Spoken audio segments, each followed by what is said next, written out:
Hi guys, Leah here. I wanted to make a quick video today and talk about what it's like to set up a party on your Posh website.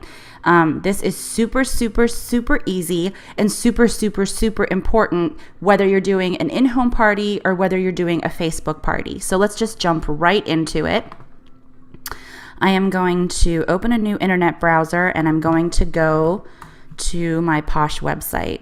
How awesome is it that we are fortunate enough to work for a company who gives us these free replicated websites at no cost? This is our queue. I wasn't anticipating the queue to be up when I did this video, but this is what happens when there are products that are out for Posh and there's a line to get into the website. So in just a few seconds, we should be able to get in and I can show you how to create an event that will benefit you when you start setting up parties. Okay, so this should look familiar to you. This is what your website also looks like. You want to go up to here to My Account, and you want to go to your virtual office. When the website takes you to your virtual office, go to this left-hand side over here and click where it says Parties, and you want to create a party.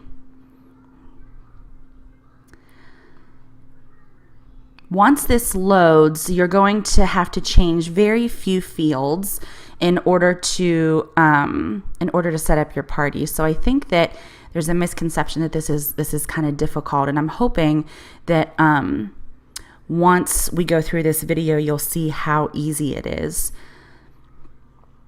Okay, so basically any field that has an asterisk beside it is a required field. So name of party, let's just call it my launch party. Now, I do want to tell you to stay away from apostrophes. You can use exclamation points, no problem. For some reason, if you were to use an apostrophe, if you were going to say Leah's Posh party, right? This exclamation, I keep saying that. This apostrophe, for whatever reason, when it populates elsewhere in the site, it looks like 10 million different kinds of characters. So if you can, try to stay away from apostrophes and keep the name of the party short and sweet so that people can just find the name of the hostess that they're looking for and not spend too much time reading all these cutesy little names, because people just want to find the name of their hostess and move on. So I'm just going to put my launch party. I usually don't include a party description because this part of the party is really just an avenue to get the orders placed. All of my information is being presented at an in-home party or on the Facebook page, the Facebook event. So I leave this part blank. If your hostess has added herself to your website and is already getting perks, her name and address will show up in your contacts here. But if not, that's okay. You need her name, full name, first name and last name, and her email address and her shipping address. Even though nothing is going to be shipped to her, we still need an address of where that party is taking place. For now, I'm going to leave myself as the hostess just because it's easier, but you need a first name, a last name, an email address, and a mailing address in order for this party to be set up correctly. I also leave this box checked, hostess ship disable. It's going to be $5.99 for shipping costs for your customers, regardless if they have it shipped to your hostess or whether they have it shipped to themselves.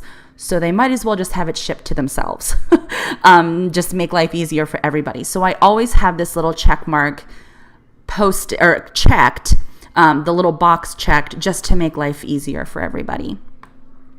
I have never filled out a location address. As long as I have the hostess address up here, that's the only address that I enter to create a party. And then you need a start time and you need an end time.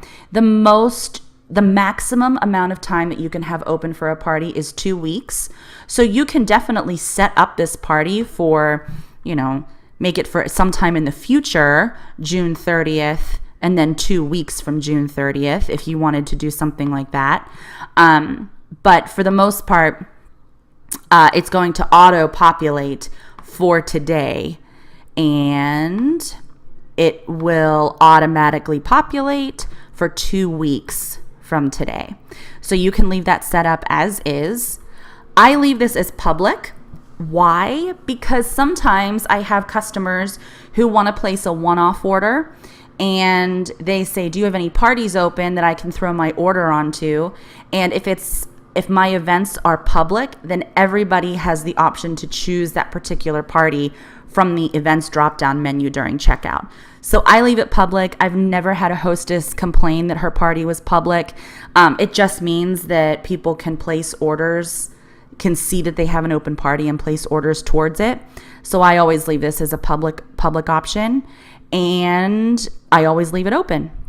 And then I save it. For right now, I'm not going to save it just because I wanted to just demonstrate to you what it looks like. And that's all you have to do. Then your party is set up. I'm going to go back here to Virtual Office, and I want to show you one of my open parties just to show you what it then looks like after you have it set up. So once you have a party created and you go to My Parties over here on the left-hand side, all of the parties that you have open are going to show right here. So right now I have an I Love Posh party, an Amber P party, Ashley B party, and an Amanda F party. And you can see that the status of those parties are open. And then in the past, those past parties I have as closed. So that's really it. I just wanted to do a quick video to let you guys know how easy it is to create a party on our website. Super, super, super simple. Once the expiration date expires, once June 20th comes, you will get an email saying that your website has automatically closed this website or this party. And at that point, all you would have to do is go into carts in that particular party, scroll all the way down, and click Submit Order.